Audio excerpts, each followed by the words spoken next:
ପୂର୍ଣ୍ଣମୀର ଅର୍ଥ ହେଉଛି ଅମାବାସ୍ୟା ପରେ ପ୍ରତିପଦା ଠାରୁ ଆରମ୍ଭ କରି ଦ୍ୱିତୀୟା ତୃତୀୟା ଚତୁର୍ଥୀ ଏମିତି ଭାବରେ 15 ଦିନରେ ପୂର୍ଣ୍ଣମୀ ହୋଇଥାଏ। ପୂର୍ଣ୍ଣମୀ ଦିନ ରାତ୍ରରେ ଆକାଶରେ ଚନ୍ଦ୍ର ସମ୍ପୂର୍ଣ୍ଣ କଳାରେ ଉଦୟମାନ ହୋଇ ଶୀତଳତା କିରଣ ପ୍ରଦାନ କରିଥାନ୍ତି ଧରା ପୃଷ୍ଠରେ। ପୂର୍ଣ୍ଣମୀ ମଣିଷ ଜନ୍ମ ହେଲେ ପ୍ରତିପଦା ଠାରେ ଜନ୍ମ ହେଲେ, କିନ୍ତୁ ତାଙ୍କର ଲକ୍ଷ୍ୟ ହେଉଛି ପୂର୍ଣ୍ଣମୀକୁ ଯାତ୍ରା କରିବା। ପ୍ରତିପଦାର ଯେଉଁପରି ଧୀରେ ଧୀରେ ଚନ୍ଦ୍ର ଗୋଟିଏ ଗୋଟିଏ କଳାରେ ବର୍ଷିତ ହୋଇକରି ପୂର୍ଣ୍ଣମୀ ତିଥିରେ ପଦାର୍ପଣ କରିଥାନ୍ତି, ସମ୍ପୂର୍ଣ୍ଣ ଭାବରେ ସାରା ଜଗତକୁ ଆଲୋଚନା କରିଥାନ୍ତି।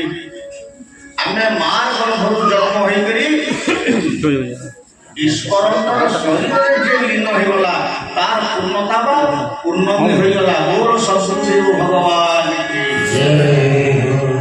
ଅନୁପମ ସୁଖ ମେଳା ନିରଇଜ ସନ୍ତ ହୋଇ ଅନୁକୂଳ। ସନ୍ଥ କାହାକୁ କହନ୍ତି? ସନ୍ଥ ହେଉଛନ୍ତି ଗୁରୁ ଏବଂ ଭଗବନ୍ତ ହେଉଛନ୍ତି ଈଶ୍ୱର।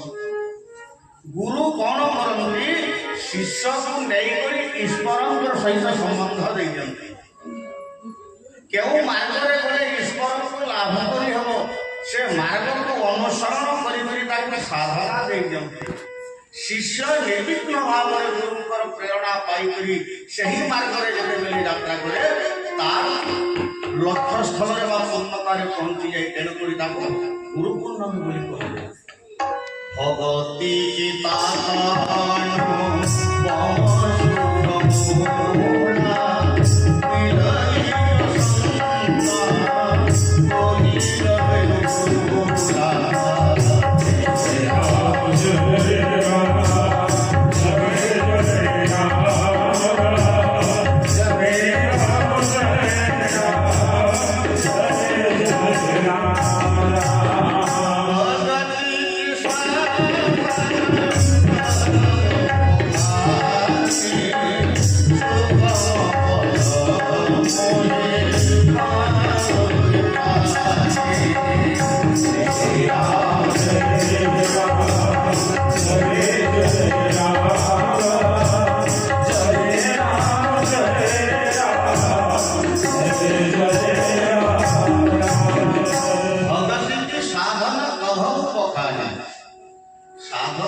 বিনা কষ্টরে জীব হৃদয় মধ্যে ভক্তি আসে নাই। যাহার জীবন ভিতরে যে যেতে দুঃখ পাইছে ভগবান সেটাই করতে। দেখো গোরসরু দহি হଉଛି, দহিরু লହୁଣୀ ହଉଛି, ଲହୁଣୀରୁ ଘିଅ ହେଉଛି। ଗୋରସଟା ଆମେ ଅତି ସହଜରେ ପାଇଯାଉଛୁ ଗାଈ ଠାରୁ। ତାହାକୁ ଯଦି ଆମେ ଦହି କରିବା ଗୋରସକୁ କଣ କରିବା? ଲେମ୍ବୁ ଟିକେ ଚୁପୁଡ଼ି ଦେଲେ ଦହି ହେଇଯିବ। ଟିକେ କଷ୍ଟ କଲେ ଦହି ହେଉଛି, କିନ୍ତୁ ତାକୁ ମନ୍ଥନ କରିଦେଲେ ଆହୁରି ଟିକେ କଷ୍ଟ କରିଦେଲେ ଆମେ ଲହୁଣୀ ପାଇବା। ଆଉ ଲହୁଣୀକୁ ଯେତେବେଳେ ତତଲା କଢ଼େଇରେ ଅଗ୍ନିରେ ବସେଇ ଦେବା ସେତେବେଳେ ଆମେ ଘିଅ ପାଇଯିବା। ଗୋରସ ଠାରୁ ଘିଅ ପାଇବା ପାଇଁ କେତେ କଷ୍ଟ ଲାଗୁଛି, ଆଉ ଯେତେବେଳେ ଆମେ ଘିଅ ପାଇଯିବା ଘିଅଟା ଭଗବାନଙ୍କୁ ଲାଗିଯାଏ। ଭକ୍ତିର ମାର୍ଗଟା ମଧ୍ୟ ଠିକ୍ ସେମିତି। ମଣିଷ ଯେତେବେଳେ ଭକ୍ତି କରେ ତାର ଜୀବନରେ ଅନେକ କଷ୍ଟ ଅନେକ ବାଧା ବିଘ୍ନ ଆସେ। ସେ ସମସ୍ତ ବାଧା ବିଘ୍ନ କଷ୍ଟକୁ ଦୁଃଖ ବୋଲିକରି ଚିନ୍ତା ନ କରିକରି ଭଗବାନଙ୍କର ଚରଣାରବିନ୍ଦରେ ଯଦି ମନ ପ୍ରାଣ ଦୃଢ଼ ଭାବରେ ଅଭିନିବେଶ କରେ ଭଗବାନଙ୍କର କୃପା ହେଇଯାଏ। ଦୁନିଆରେ ଯିଏ ଯେତେ କଷ୍ଟ ପାଇଛି ଭଗବାନଙ୍କୁ ସେ ସେତେ ଲାଭବାନ ହେଇଛି। ବିନା କଷ୍ଟରେ ଈଶ୍ୱର ପ୍ରାପ୍ତି ହେବାଟା ସହଜ ନୁହେଁ। ତୁମେ କିଛି ଗୋଟେ ଫଳ ପାଇବାକୁ ଗଲେ କିଛି ଗୋଟେ କର୍ମ କରିବାକୁ ପଡ଼ିବ। ଯିଏ ଯେମିତି କଠିନ କର୍ମ କରିଛି, ଜଣେ ଇଞ୍ଜିନିୟର ହେବାକୁ ଯାଇଛି ତାକୁ ବହୁତ ପାଠ ପଢ଼ିବାକୁ ଲାଗିଛି, ଜଣେ ଡାକ୍ତର ହେବାକୁ ଯାଉଛି ବହୁତ ପାଠ ପଢ଼ିବାକୁ ଲାଗିଛି, କିନ୍ତୁ ମାଷ୍ଟର ହେବାରେ ଏତେ ପାଠ ପଢ଼ିବାକୁ ଲାଗିଛି। ଯାହା ଜୀବନ ମଧ୍ୟରେ ଯେତେ କଷ୍ଟ ଯେତେ ପରିଶ୍ରମ କରିଥାଏ ସେ ସେତେ ବଡ଼ ଲୋକ ହୋଇଥାଏ। ତେଣୁକରି ତ କୁନ୍ତି କେବେ ହେଲେ ଭଗବାନ କୃଷ୍ଣକୁ ସୁଖ ସାମ୍ରାଜ୍ୟ ଧନ ସମ୍ପତ୍ତି ମାଗି ନାହିଁ, କେବଳ ସବୁବେଳେ ମାଗୁଥିଲେ ଦୁଃଖ। नीति से दुख जो मोर जो ही दर्शन हे କିଛି ଆବଶ୍ୟକ ନାହିଁ। ଯଦି ମୋତେ ଦେବା ପାଇଁ ଚାହୁଁଛ ମୋର କେବଳ ମାତ୍ର ଆବଶ୍ୟକ ହେଉଛି ଦୁଃଖ। କୃଷ୍ଣ କହିଲେ ମା ଦୁଃଖ କାହିଁକି ଚାହୁଁଛୁ? ମୁଁ ଦେଖିଛି ଦୁନିଆ ମଧ୍ୟରେ ତୋ ପରି ଜଣେ ଭକ୍ତ କେହି ନାହିଁ। କିଏ ଘର, କିଏ ସଂସାର, କିଏ ଜମିବାଡ଼ି, କିଏ ମାନ ମର୍ଯ୍ୟାଦା, କିଏ ଟଙ୍କା ପଇସା, କିଏ ଦୁଃଖ ମାଗୁଛି। ହେଲେ ତୁ ଦୁଃଖ ମାଗୁଛୁ କାହିଁକି? ତାର ଉଦ୍ଦେଶ୍ୟଟା କ'ଣ? ପୁଣି ବି ପଦେ ନ ଡରଇ ଯେ ଦୁଃଖେ କୃଷ୍ଣ, ମୁଁ ଦୁଃଖ ପାଇବାକୁ ଭୟ କରୁନାହିଁ। ମୋତେ ଯଦି ତୁ ଦୁଃଖ ଦେବୁ, ଦୁଃଖରେ ପଡ଼ିଥିଲେ ସେଟା ମୋତେ ମନେ ପକାଇବି, ତୋତେ ଚିନ୍ତନ କରିପାରିବି। ଆଉ ମୋତେ ଯଦି ସୁଖର ସାମ୍ରାଜ୍ୟ ଦେବୁ, ଏଇ ପାପି ତୋତେ ସବୁଦିନ ପାଇଁ ଭୁଲିଯିବ। ମୁଁ ତୋତେ ଭୁଲିବା ପାଇଁ ସୁଖ ମାଗୁନାହିଁ, ମୁଁ କେବଳ ତୋତେ ଦର୍ଶନ କରିବା ପାଇଁ, ମନେ ପକାଇବା ପାଇଁ ଦୁଃଖ ମାଗୁଛି। ତେଣୁ ସମ୍ମାନୀୟ ବିଦଗ୍ଧ ଶ୍ୱଶୀ ମଣ୍ଡଳୀ, ଭକ୍ତିର ମାର୍ଗଟା ହେଉଛି ଅତି କଠିନ ମାର୍ଗ। ଭକ୍ତିର ମାର୍ଗରେ ଯାଇକରି ଆମେ କେତେ ଦୁଃଖ କଷ୍ଟ ବି ଜୀବନରେ ଆସୁ, ସବୁ ଗୁରୁଦେବଙ୍କୁ ଯଦି ଆମେ ଅର୍ପଣ କରିଦେବା, ସବୁକୁ ଆମେ ସହିକରି ଭଗବାନଙ୍କ ପଦାର୍ପଣରେ ଲାଗିଯିବା। ଆଜିର ପୂର୍ଣ୍ଣମୀ ହେଲା ଗୁରୁ ପୂର୍ଣ୍ଣମୀ ବା ବ୍ୟାସ ପୂର୍ଣ୍ଣମୀ। ବ୍ୟାସ ପୂର୍ଣ୍ଣମୀ କ'ଣ? ମହାଭାରତର ଉପଖ୍ୟାତ ଦେଖ, ଆଜି ହେଉଛି ବ୍ୟାସ ପୂର୍ଣ୍ଣମୀ। ଅପରିଚର ବୋଲି ଜଣେ ରାଜା ଥିଲେ ଏବଂ ଅପରିଚର ରାଜା ଜଙ୍ଗଲକୁ ପାରିଧି କରିବା ପାଇଁ ଅଷ୍ଟପୃଷ୍ଠରେ ବସିକିରି ଗଲେ। ନିଘଞ୍ଚ ଜଙ୍ଗଲକୁ ଯେତେବେଳେ ଯାଇ ପହଞ୍ଚିଗଲେ, ଦେଖିଲେ ନିଘଞ୍ଚ ଅରଣ୍ୟ, କେତେ ବୃକ୍ଷଲତା, ପଶୁ ପକ୍ଷୀମାନେ ଭ୍ରମଣ କରୁଛନ୍ତି। ନଈ, ନାଳ, ପାହାଡ଼, ପର୍ବତ ସବୁ ପୁରିକିରି ରହିଛି। ଅତି ସୁନ୍ଦର ପରିବେଶ ସେଇଠି ଅଛି। ପକ୍ଷୀମାନଙ୍କର କଳକଳ ରାବ, ପଶୁମାନେ ବିଚରଣ କରୁଛନ୍ତି। ନଈରେ କୁଳୁକୁଳୁ ନାଦରେ ଝରଣାମାନ ବହୁଛି। ପୁଷ୍ପମାନଙ୍କର ସୁଗନ୍ଧ ବାୟୁ ଚତୁର୍ଦିଗକୁ ସୁବାସିତ କରି ଦେଉଛି। ଜଙ୍ଗଲ ଭିତରେ ଅପରିଚର ରାଜା ଗୋଟେ ପଥର ଉପରେ ଯେତେବେଳେ ବସିଛନ୍ତି, ଠିକ୍ ଏତିକି ବେଳେ ମୃଗ ଏବଂ ମୃଗୁଣୀ ଦୁଇଟା ଦୌଡ଼ି ଆସିଲେ। ପଶୁ ପକ୍ଷୀମାନେ ମଧ୍ୟ ସମସ୍ତେ ଦୌଡ଼ି ଆସିଲେ ରାଜାଙ୍କର ପାଖରେ ଏବଂ ମୃଗ ମୃଗୁଣୀଙ୍କର ସେଇଠାରେ କ'ଣ ହେଲା? ଶୃଙ୍ଗାର ରସ ଆରମ୍ଭ ହୋଇଗଲା। ମୃଗ ମୃଗୁଣୀଙ୍କର ଯେତେବେଳେ ଶୃଙ୍ଗାର ରାଜା ହେଇଗଲା, ଆସିଗଲା, ରାଜା ତାଙ୍କର ଶୃଙ୍ଗାରକୁ ଦେଖିକରି ରାଜା ମଧ୍ୟ କାମାନ୍ଧ ହୋଇଗଲେ। ତାଙ୍କର ମଧ୍ୟ ଶୃଙ୍ଗାର ଆରମ୍ଭ ହୋଇଗଲା। ତାଙ୍କର ମନଟା ଉଦ୍ବେଗ ହୋଇଗଲା, ଉନ୍ମାଦନା ହୋଇଗଲା ମୃଗ ମୃଗୁଣୀଙ୍କର ଶୃଙ୍ଗାର ଦେଖିକରି। ରାଜାଙ୍କର ବୀର୍ଯ୍ୟ ସ୍ଖଳନ ହୋଇଗଲା। ରାଜା କ'ଣ କରିଥାନ୍ତି? ସଙ୍ଗେ ସଙ୍ଗେ ଗୋଟେ ସଞ୍ଚାର ପକ୍ଷୀକୁ ଡାକିଲେ। ସଞ୍ଚାର ପକ୍ଷୀ ଯେତେବେଳେ ଆସିଲା, ତାଙ୍କର ବ୍ରହ୍ମକୁ ଗୋଟେ ପତ୍ର ଠୋଳାରେ ଭର୍ତ୍ତି କରିଦେଲେ। ଆଉ କହିଲେ ସଞ୍ଚାର ପକ୍ଷୀକୁ, ଏଇ ଠୋଳାକୁ ନେଇକି ମୋର ରାଣୀଙ୍କୁ ଦେଇଦେବୁ ଯା। ସେଇ ଠୋଳା ଧରିକି ସଞ୍ଚାର ପକ୍ଷୀ ଯେତେବେଳେ ଉଡ଼ି ଉଡ଼ି ଉଡ଼ି ଯାଉଛି, ଆଉ ଗୋଟେ ସଞ୍ଚାର ଝାମ୍ପ ମାରିଗଲା। ଠୋଳାଟା ଯେତେବେଳେ ଫାଟିଗଲା, ବ୍ରହ୍ମଟା ଖସିଗଲା। ଖସିଲା ତ କୋଉଠି ଖସିଲା? ଯମୁନା ନଦୀରେ ପଡ଼ିଗଲା। ଯମୁନା ନଦୀର ଗଭୀର ଜଳ ମଧ୍ୟରେ ମୀନ ଅଛି। ଦେଖିଲା ଚକ୍ ଚକ୍ ଚକ୍ ଚକ୍ କରୁଛି। ଖାଦ୍ୟ କରି କରି ସେ ବ୍ରହ୍ମକୁ ନିଜର ଗର୍ଭରେ ନିକ୍ଷେପ କରିଦେବାରୁ ସେ କ'ଣ ହେଲା? ତାର ଗର୍ଭ ଧାରଣ ଆରମ୍ଭ ହୋଇଛି। ସେଇ ମାଛ ଗର୍ଭରେ ଗୋଟେ ମାନବ ଶିଶୁ ବଢୁଛି। କିଛି ଦିନ ଗଲା ପରେ ମାଛ ଗର୍ଭରେ ଶିଶୁଟା ବଢ଼ି ବଢ଼ି ବଢ଼ି ବଢ଼ି ଯେତେବେଳେ ବଢ଼ି ଆସିଲା, ଦାସ କୈବର୍ତ୍ତ ଦାସ ରାଜା ବୋଲି ଜଣେ ରାଜା ଥିଲେ। ସେ ହେଉଛନ୍ତି ଜାତିରେ ଧୀବର। ମତ୍ସ୍ୟ ମାରନ୍ତି, ଡଙ୍ଗା ନଦୀରେ ଡଙ୍ଗା ଚଳେଇକରି ଲୋକଙ୍କୁ ଏଇ କୂଳରୁ ସେଇ କୂଳ ନେଇକରି ପାର କରିବା ହେଉଛି ତାଙ୍କର ଜୀବିକା ଏବଂ ମାଛ ଧରା ହେଉଛି ତାଙ୍କର ଜୀବିକା। ଦୈବାଦିନେ ମାଛ ଧରିବାକୁ ଯାଇଛନ୍ତି ଏବଂ ସେଇ ମାଛ ଜାଲରେ ଧରା ପଡ଼ିଗଲା। ସେଇ ମାଛକୁ ଧରି ଆଣିକରି ଘରରେ ଯେତେବେଳେ କାଟିଲେ, ଦେଖିଲେ ଏକ ସୁନ୍ଦର ଶିଶୁ କନ୍ୟା ମାଛ ଗର୍ଭରୁ ବାହାରିଗଲା। ବୋଲି ସଦ୍ଗୁରୁଦେବ ଭଗବାନ ସେଇ ସୁନ୍ଦର ଶିଶୁ କନ୍ୟାକୁ ମାଛ ଗର୍ଭରେ ଦେଖିକରି ଦାସ ରାଜା କୈବର୍ତ୍ତ ବହୁତ ଆନନ୍ଦ ହେଲେ। ଯାହା ବି ହଉ ମୁଁ ଅପସ୍ଥିତ ହୋଇଥିଲି। ଆଜି ମୋତେ ମାଛ ଗର୍ଭରୁ ଯେତେବେଳେ ଗୋଟେ ଶିଶୁ କନ୍ୟା ମିଳିଯାଇଛି, ମୁଁ ତାକୁ ନେଇକି ଗୃହରେ ପାଳନ କରିବି ବୋଲିକି ଯେତେବେଳେ ନେଇଗଲେ, ଧୀବର ପଲ୍ଲୀର ସବୁ ଧୀବର ମାନେ ରୁଣ୍ଡ ହୋଇଗଲେ, ଦେଖିଲେ ସେ ହେଉଛି ଧୀବର ମାନଙ୍କର ମୁଖିଆ। ଆଜି ଆମର ମୁଖିଆ ଗୋଟେ ମାଛ ଗର୍ଭରୁ ଗୋଟେ ଶିଶୁ କନ୍ୟାକୁ ପାଇଛି ବୋଲିକି ସମସ୍ତେ ଆନନ୍ଦ ହେଇକିରି ତାକୁ ପ୍ରତିପାଦ କଲେ। କିନ୍ତୁ ମାଛ ଗର୍ଭରୁ ଯେତେବେଳେ ଝିଅଟା ଜନ୍ମ ହୋଇଛି ତାର ନାମ ଦେଲେ ମତ୍ସ୍ୟଗନ୍ଧା। କାହିଁକି?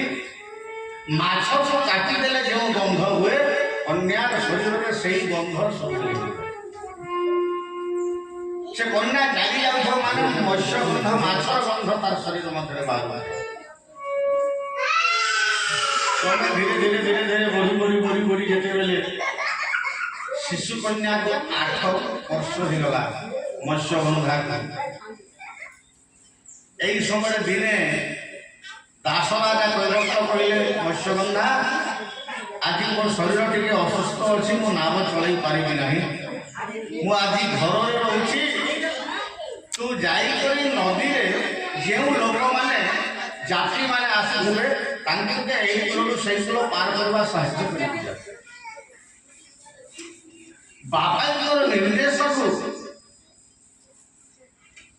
ମାନିକରି ମତ୍ସ୍ୟଗନ୍ଧା କ'ଣ କଲା, ଯାଇକି ନଦୀ କୂଳରେ ନାବ ଉପରକୁ ଚଢ଼ିଗଲା। ନାବ ଉପରକୁ ଚଢ଼ିଥିବା ସମୟରେ ପରାଶର ମହର୍ଷି ଯାଇକରି ଯମୁନା କୂଳରେ ପହଞ୍ଚିଗଲି ବୋଲି ସଦ୍ଗୁରୁଦେବ ଭଗବାନ। ନାବରେ କନ୍ୟାଟା ଚଢ଼ିଛି, ନାବ ଚଳାଇବା ପାଇଁ ଇଚ୍ଛା କରୁଛି ଏବଂ ପହଞ୍ଚିଗଲେ କିଏ? ପରାଶର ମହର୍ଷି। ଭୁଲା ମନରେ ଫେରି ଯା ନିଜ ସପନ, ମନ ଫେରି ଯା ନିଜ ସପନ, ଭୁଲା ମନରେ ଫେରି ଯା ନିଜ ସପନ, ଫେରି ଯା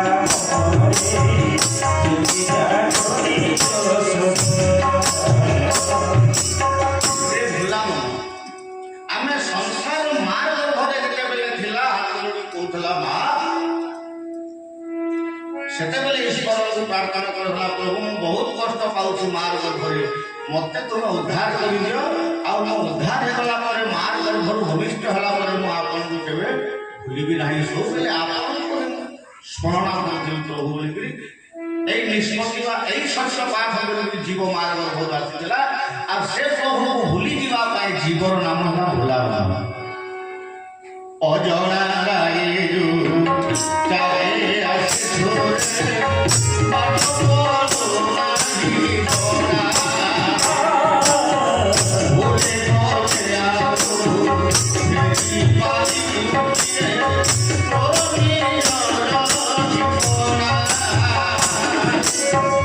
যেবে হে বসে তোমার বয়সে যেবে হে বসে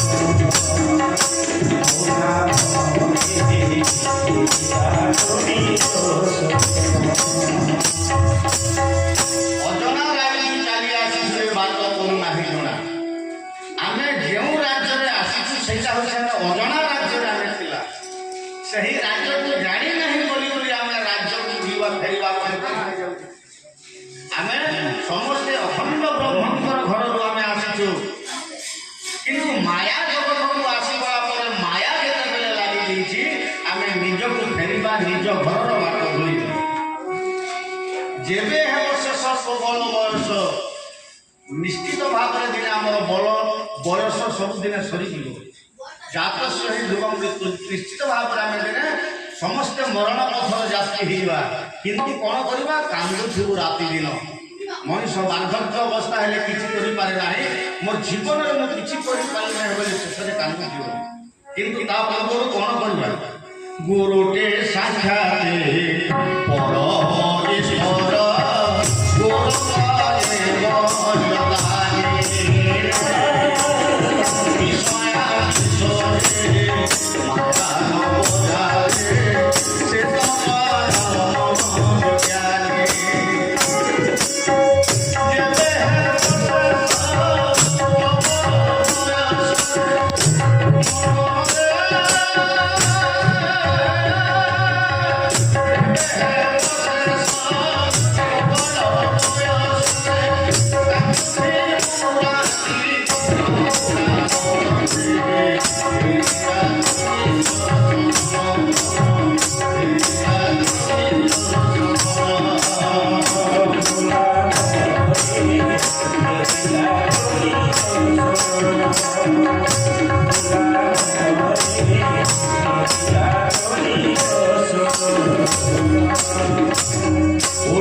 सदगुरुदेव भगवान की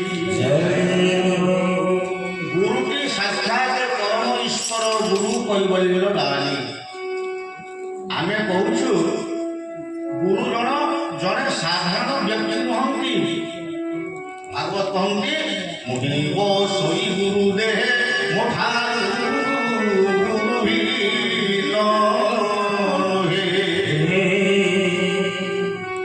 ईश्वर संसार गोटे शरीर को आसन करी आसती।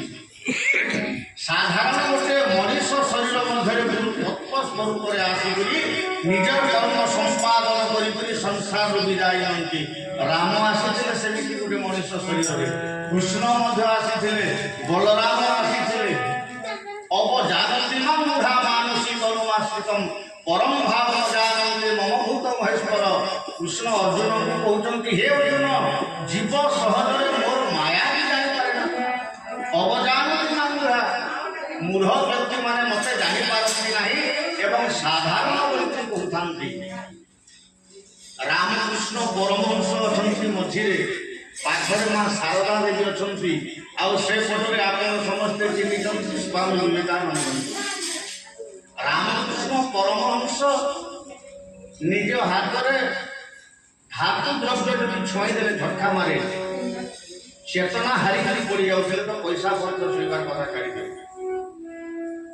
सब ईश्वर ईश्वर बोल से पागल होते समस्ते पागल किंतु स्वामी विवेकानंद को तैयारी किए रामकृष्ण परमहंस में जहाँ पूजा कामारपुर जन्म होता।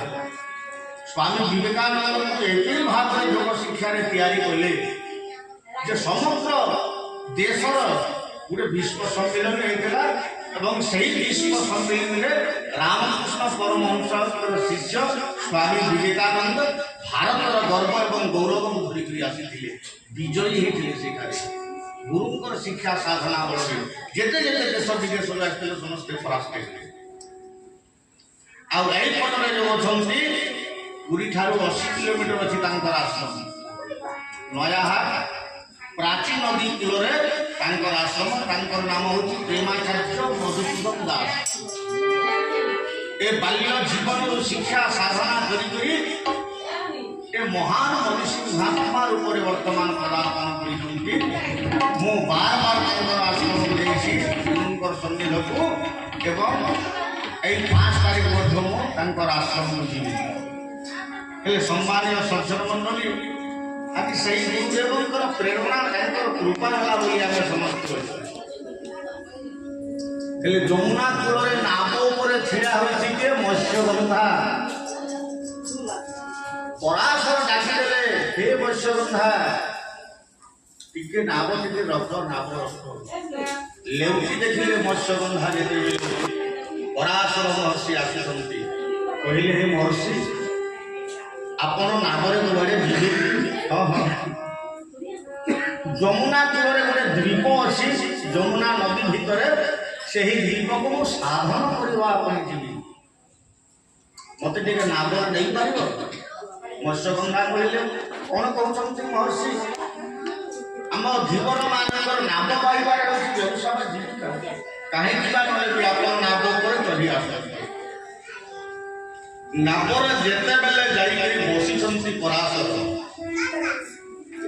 ଏହି ସମୟରେ ଗୋଟେ ଅଘଟଣ ହେଇଗଲା। ସେତେବେଳେ ନକ୍ଷତ୍ର ପଡ଼ିଥାଏ ଅଭିଜିତ ନକ୍ଷତ୍ର। ଅଭିଜିତ ନକ୍ଷତ୍ରରେ ଯୋଗ ବଳରେ ଜାଣିପାରିଲେ ଯେ ଅଭିଜିତ ନକ୍ଷତ୍ର ହେଉଛି ଗୋଟେ ପୁଣ୍ୟ ନକ୍ଷତ୍ର। ବର୍ତ୍ତମାନ ସମୟ ହେଉଛି ଅମୃତ ବେଳା ସମୟ। এই অমৃত বেলা সমୟରେ যদি অভিজিত নক্ষত্র লাগিଥାଏ এবং কୌଣସି পুତ୍ର যদি জন্ম ହୁଏ, সে সামান্য পুত্র জন্ম ହୁଏ ନାହିଁ, সে জগৎ কল্যাণ করে সে মহান আত্মা হিসেবে জন্ম ହୁଏ। এবং মতে সে মহান আত্মাকে জন্ম করিবার জরুরি অটে। পরাশরଙ୍କର চিন্তা ଦେଖ, অভিজিত নক্ষত্র ସବୁବେଳେ আসে ନାହିଁ আর অমৃত বেলা তার সহিত যোড়ি ହୁଏ ନାହିଁ। যেতেবেলে যোড়ি হয়েଯାଇଛି, মতে গোটে পুত্র সম্পত্তি এইঠারে দরকার। গোটে পুত্র সম্পত্তি জন্ম হবার গেলে গোটে মার আবশ্যক আছে সেইখানে। পরাশর চিন্তা কলে কহিলে, মৎস্যগন্ধা তু মোর গোটে কথা রখিপারিবু? মু যে কথাটা কହୁଛି তু লজ্জা করবু না। মৎস্যগন্ধা কহিলা, হে মহর্ষি, ଆପଣ ଏତେ ବଡ଼ ନିଷ୍ଠ ସତ୍ୟ ଲୋକ ଯଦି ମୋତେ ଗୋଟେ ପ୍ରଶ୍ନ ପଚାରୁଛନ୍ତି କଥା ରଖିବା ପାଇଁ, କ'ଣ କହନ୍ତୁ? ନାଇଁ, ମୁଁ ଯଦି କହିବି କଥାଟା ଲଜ୍ଜାକର ବିଷୟ ହେଇଛି। କାହିଁକି ଲଜ୍ଜାକର ହବ? ଆପଣ ଯେତେବେଳେ କହିବା ପାଇଁ ଇଚ୍ଛା କରୁଛନ୍ତି, ନାଇଁ ମୁଁ ତୁମ ଗର୍ଭର ପୁତ୍ର ସମ୍ପତ୍ତି ଚାହୁଁଛି। ତୁମେ ପାଗଳ ହେଲ ନା ମହର୍ଷି? ପ୍ରକୃତରେ ତୁମେ ପାଗଳ ହେଲ। ଦେଖି ତୁମର ବୁଦ୍ଧି ଜ୍ଞାନ ବିଚାର ଶକ୍ତି କିଛି ନାହିଁ। ମୁଁ ଗୋଟେ 8 ବର୍ଷର କନ୍ୟା, 8 ବର୍ଷର କନ୍ୟା, ମୁଁ ରଜସ୍ୱଲା ହୁଏ ନାହିଁ। ଆଉ ତୁମେ ଜଣେ ମହର୍ଷି, କିନ୍ତୁ ମୋ ଗର୍ଭରୁ ତୁମେ ପୁତ୍ର ଚିନ୍ତା ଯଦି କରୁଛ, ତୁମ ଭଳିଆ ଋଷି ଯମୁନା ନଦୀରେ ବୁଡ଼ି ମରିଯିବାର ଭଲ। ତୁ ବୁଝୁ ନାହିଁ ମତ୍ସ୍ୟଗନ୍ଧା, ମୁଁ ଯୋଉ କଥାଟା କହୁଛି ମନେ ରଖ। ମୋର ଶରୀରରେ ମାଛର ଗନ୍ଧ ସବୁବେଳେ ହେଉଛି। ସନ୍ତାନ ଜନ୍ମ କରବାର ମୋର ସମୟ ନାହିଁ। ଆରେ ଆଉ ଯଦି ମୁଁ ସନ୍ତାନ ଜନ୍ମ କରିବି, ମୋର ସମାଜ ଗ୍ରହଣ କରୁଥିବ ତ? ତୋର ସମାଜ ମୋତେ ଗ୍ରହଣ କରିବ। ଆଉ ମୁଁ ଚାହିଁଲେ ବର୍ତ୍ତମାନ ତୋର ବର୍ଷ 17 ବର୍ଷ ହେଇଯିବ। ଋଷି ମହର୍ଷି ମାନଙ୍କର ପାଖରେ ଯୋଗରେ ଏମିତି ଶକ୍ତି ଥାଏ, ଅସମ୍ଭବକୁ ମଧ୍ୟ ସମ୍ଭବ କରିଦିଅନ୍ତି। ଏଇଟା ହେଉଛି ଗୁରୁ କୃପା। ଯଦି ମୋର ଜାତି, ମୋର ମାନ ମର୍ଯ୍ୟାଦା ପ୍ରତିଷ୍ଠା ଯଦି ରହିବ, ଆପଣ ଯାହା ଚାହିଁବେ ମୁଁ ତାହା କରିବି। କାହିଁକି? ମୋର ଗର୍ଭରୁ ଯେଉଁ ପୁତ୍ରଟା ଜନ୍ମ ହେବ, ସେ ଯଦି ଜଗତ କଲ୍ୟାଣ କରିବା ପାଇଁ ଜନ୍ମ ହେବ, ଏହାଠାରୁ ବୋଲିକିରି ଆଉ ଧାର୍ମିକତା বা পুণ্যର ବିଚାର ଦୁନିଆରେ କ'ଣ ଅଛି? ମା ବାପା ମାନେ ତପସ୍ୟା କରି ଏତେ ପୁଣ୍ୟବନ୍ତ ସନ୍ତାନ ଦେଇପାରୁନାହାନ୍ତି ଜଗତରେ। ଆପଣ ଯଦି ଧାର୍ମିକତା ମହାମାନବତାକୁ ଧାରଣ କରିଦେବାର ପୁତ୍ରକୁ ଯଦି ଜନ୍ମ ଦେବି আর জগৎ কল্যাণ হয়েଯିବ, ଯାହା ହେଲେ ହେଉ ପଛେ ମୁଁ ମା ହେବି। সঙ্গে সঙ্গে যমুনার পানি যেতেবেলে সিঞ্চি দেলে মৎস্যগন্ধাକୁ 17 ବର୍ଷ ହେଇଗଲା। নবযৌবন প্রাপ্ত ହେଇଗଲା। ହେଲେ ତା ଶରୀରରୁ ମତ୍ସ୍ୟଗନ୍ଧ ଛାଡ଼ିଲା ନାହିଁ, ମାଛ ଗନ୍ଧ ହେଉଛି। ତାକୁ ଯୋଜନ ଗନ୍ଧା କରିଦେଲେ, ପାଣି ଝିଟି ଦେଲେ ଯୋଜନ ପର୍ଯ୍ୟନ୍ତ ଯେଉଁ ବାଟରେ ଯାଉଥିବ କେବଳ ସୁଗନ୍ଧ ପବନ ବହୁଥିବ।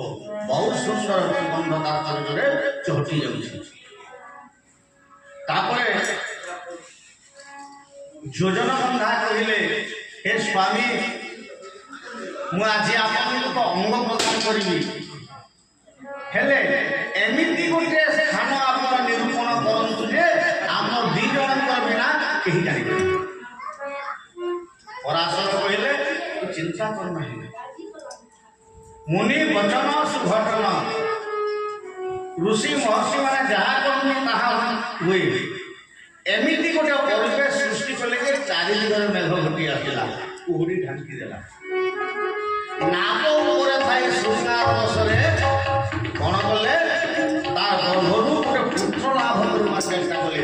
ବୋଲ ସଚ୍ଚିଦାନନ୍ଦ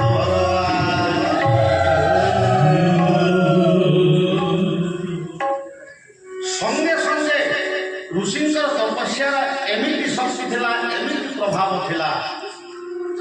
ପରାଶରଙ୍କର ରେକ ଯାଇକରି ଯୋଜନ ବନ୍ଧା ଗର୍ଭରେ ରହିଲା। ଆଉ ଧୀରେ ଧୀରେ ଧୀରେ ଧୀରେ ବଢ଼ି ବଢ଼ି ବଢ଼ି ବଢ଼ି ଗୋଟିଏ ଘଣ୍ଟା ଭିତରେ ପୁତ୍ର ଜନ୍ମ ହେଲା। ଗୋଟେ ଘଣ୍ଟା ଭିତରେ ପୁତ୍ର ଜନ୍ମ ହେଲା। କେଉଁ ମା ଗୋଟିଏ ଦିନରେ ପୁତ୍ର ଜନ୍ମ କରିଛି ମାନେ ଯୋଜନ ବନ୍ଧା ଗୋଟିଏ ଦିନରେ ପୁତ୍ର ଜନ୍ମ କରିଛି। ତାପରେ ହେଲା କ'ଣ, ପୁତ୍ର ଯେତେବେଳେ ଜନ୍ମ ହେଲା କହିଲା ମା ମତେ ତ ଜନ୍ମ ଦେଲ, ମୋର କର୍ମ କ'ଣ ଅଛି, ମୋର କର୍ତ୍ତବ୍ୟ କ'ଣ ଅଛି? ପରାଶର କହିଲେ ମୁଁ ତତେ କାହିଁକି ଜନ୍ମ ଦେଇଛି ଜାଣିଛୁ? ଅଭିଜିତ ନକ୍ଷତ୍ରରେ ଅମୃତ ବେଲା ଯୋଡ଼ି ହୋଇଥିଲେ ଏମିତି ବେଳରେ ଯେଉଁ ସନ୍ତାନ ଜନ୍ମ ହୁଏ ସେ ଜଗତ କଲ୍ୟାଣ କରେ। ମୋର ଜାତି ମର୍ଯ୍ୟାଦା ଯାଉ ପଛେ ମୁଁ ସେଇଟାକୁ ଚାହେଁ ନାହିଁ। ଭୀମ ଭୟଙ୍କର ପଦ ମୋ ଜୀବନ ପଛେ ନର୍କେ ପଡ଼େ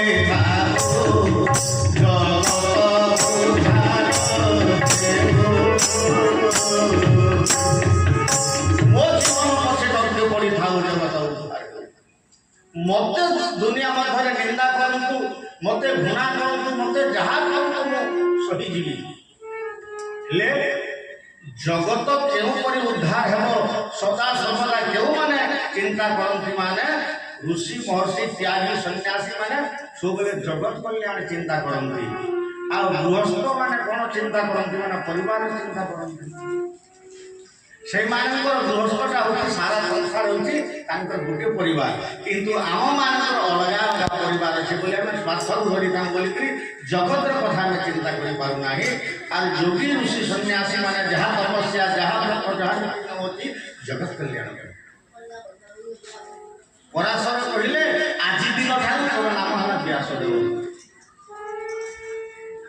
जे व्यासर पूजा जो पूर्णमती आज पालन करा व्यासदेव देखी व्यासदेव कहले मोर काम कौन अच्छी तू जाइए तपस्या कर समग्र विश्वर दुख सुख को बुझी बुझी जहाँ मंगल हम जहाँ कल्याण हम से ही मार्ग तू जगत कल्याण कर जन्म कर मोर शरीर क्षुधा मेटाइवा नुहे जगत दुख मेटाइवा सही जमुना नदीर द्वीप उपर गोटे पथर ऊपर व्यासदेव से तपस्या करें कृष्ण द्वैपायन बोलिक कहीं कहुए व्यासदेवर शरीरटा रंग नाला कृष्ण वर्ण कला वर्ण आउ द्वीप उपर तपस्या करते कृष्ण द्वैपायन बोलिक कहगला। आउ से व्यास जिते साधना फेरी आसिले देखिले जे भारत वर्षर दुख अष्टादश पुराण को रचना कले वेद रामायण गीता भागवत जहाँ जहाँ शास्त्र अच्छी व्यास भरती सकल शास्त्र विचार विज्ञान प्रत्येक शास्त्र विशारद भागवत किए लिखिले जगन्नाथ दास व्यासदेव, रामायण व्यासदेव, हरिवंश व्यासदेव से लिखी कवि मैंने तेणु से व्यासदेव जे दुनिया रे महत व्यक्ति होगा चाहे दुनिया उत्तम कर्म करवा चाहे जीव को जे परित्राण करवा चाहे निजक दुख सागर भसई न देवा पर्यंत जीव को से उद्धार करि पारिबो नाही। एते सहज रे भक्तिर मार्ग को अनुसरण करि पारे नाही जीव।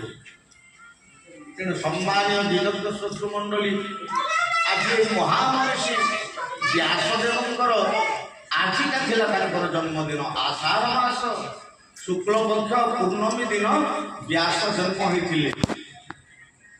अन्य भरद्वाज कि गौतम कि कौशिक कि कौन ऋषिर पूर्णमी कि जन्म कहीं पालन कले ना जे दुनिया निजे दुख कष्ट कर निजर शरीर को तिल तिल जाली दे ଖାଇବା ପିଇବା ପିନ୍ଧିବା ମାଖିବା ସମସ୍ତ ପ୍ରକାର କଷ୍ଟ ଦୁନିଆରେ ଯେତେ ନିନ୍ଦା ଅଛି ସବୁ ନିନ୍ଦାକୁ ପାଇକରି ଦୁନିଆରେ ଜଗତ କଲ୍ୟାଣ ପାଇଁ ଯାଇଥାଏ। ଜଗତ ତାକୁ ତାପରେ ସ୍ମରଣ କରିଥାଏ, ଭଜନ କରିଥାଏ, ମନ୍ଦିର କରିଥାଏ, ତାର ନାମରେ ବହୁତ କିଛି କରି ପକାଇଥାଏ। ତେବେ ବ୍ୟାସଦେବ ଯେତେବେଳେ ଜନ୍ମ ହୋଇଗଲେ ତାପରେ ପରାଶର କଣ କଲେ, ସେଇ 17 ବର୍ଷର କନ୍ୟାକୁ ପୁଣି 8 ବର୍ଷ କରିଦେଲେ। ବୋଲ ସତଗୁରୁଦେବ ଭଗବାନ। କିନ୍ତୁ ଦାସ ରାଜା କୈବର୍ତ୍ତ ଜାଣିନାହିଁ ଯେ ପରାଶର ସ୍ୱରୂପ ବ୍ୟାସଦେବର ଜନ୍ମ ଜନଗନ୍ଧା ସହିତ ଯଦି ହୋଇଛି ବୋଲି ଜାଣିଥିଲେ ବାପା ଚିତ୍କାର କରିଥାନ୍ତେ। ଯେଉଁ 8 ବର୍ଷର ଯେମିତି ଥିଲେ ନାମ ବାହିକରି ସେମିତି ଭାବରେ ଘରକୁ ଫେରିଗଲେ। କାଲେ ସେ କଣ ହେଲେ, ଶାନ୍ତନୁ ରାଜାଙ୍କର ପତ୍ନୀ ହେଲେ, ତାଙ୍କର ନାମ ହେଲା ସତ୍ୟବତୀ। ମୁଁ ସେଇ ପ୍ରସଙ୍ଗ